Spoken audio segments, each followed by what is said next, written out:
Amy's Question. By Timothy Shay Arthur. Amy. Mrs. Grove called from the door that opened towards the garden. But no answer came. The sun had set half an hour before, and his parting rays were faintly tinging with gold and purple few clouds that lay just alone the edge of the western sky. In the east, the full moon was rising in all her beauty, making pale the stars that were sparkling in the firmament. "Where is Amy?" she asked. "Has anyone seen her come in?"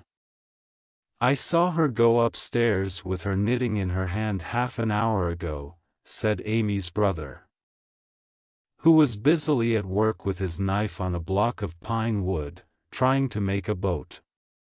Mrs. Grove went to the foot of the stairs, and called again. But there was no reply. "I wonder where the child can be," she said to herself, a slight feeling of anxiety crossing her mind. So she went upstairs to look for her. The door of Amy's bedroom was shut, but on pushing it open Mrs. Grove saw her little girl sitting at the open window, so lost in the beauty of the moonlit sky and her own thoughts that she did not hear the noise of her mother's entrance. "Amy," said Mrs. Grove. The child started, and then said quickly, "Oh, Mother. Come and see. Isn't it lovely?"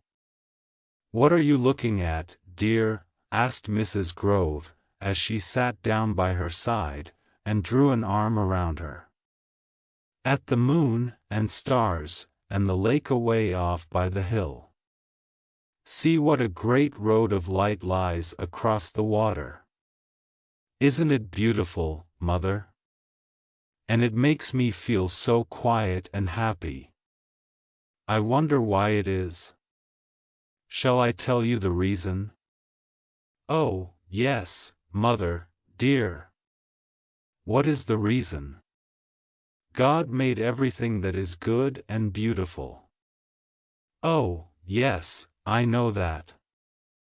Good and beautiful for the sake of man, because man is the highest thing of creation and nearest to God. All things below him were created for his good, that is, God made them for him to use in sustaining the life of his body or the life of his soul." "I don't see what use I can make of the moon and stars," said Amy. "And yet," answered her mother, "you said only a minute ago that the beauty of this moonlight evening made you feel so quiet and happy." "Oh, yes. That is so, and you were going to tell me why it was." "First," said the mother, "let me remind you that the moon and stars give us light by night, and that, if you happened to be away at a neighbor's after the sun went down, they would be of great use in showing you the path homeward." "I didn't think of that when I spoke of not seeing what use I could make of the moon and stars," Amy replied. Her mother went on, "God made everything that is good and beautiful for the sake of man, as I have just told you, and each of these good and beautiful things of creation comes to us with a double blessing, one for our bodies and the other for our souls.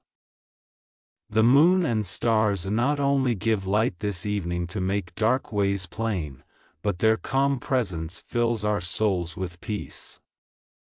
And they do so, because all things of nature being the work of God, have in them a likeness of something in himself not seen by our eyes, but felt in our souls. Do you understand anything of what I mean, Amy?" "Just a little, only," answered the child. "Do you mean, Mother dear, that God is inside of the moon and stars, and everything else that he has made?" "Not exactly what I mean, but that he has so made them. That each created thing is as a mirror in which our souls may see something of his love and his wisdom reflected. In the water we see an image of His truth, that, if learned, will satisfy our thirsty minds and cleanse us from impurity. In the sun we see an image of His love, that gives light, and warmth, and all beauty and health to our souls. "And what in the moon?" asked Amy. "The moon is cold and calm, not warm and brilliant like the sun, which tells us of God's love. Like truths learned, but not made warm and bright by love, it shows us the way in times of darkness.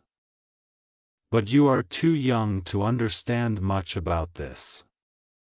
Only keep in your memory that every good and beautiful thing you see, being made by God, reflects something of His nature and quality to your soul, and that this is why the lovely, the grand, the beautiful, the pure, and sweet things of nature fill your heart with peace or delight when you gaze at them."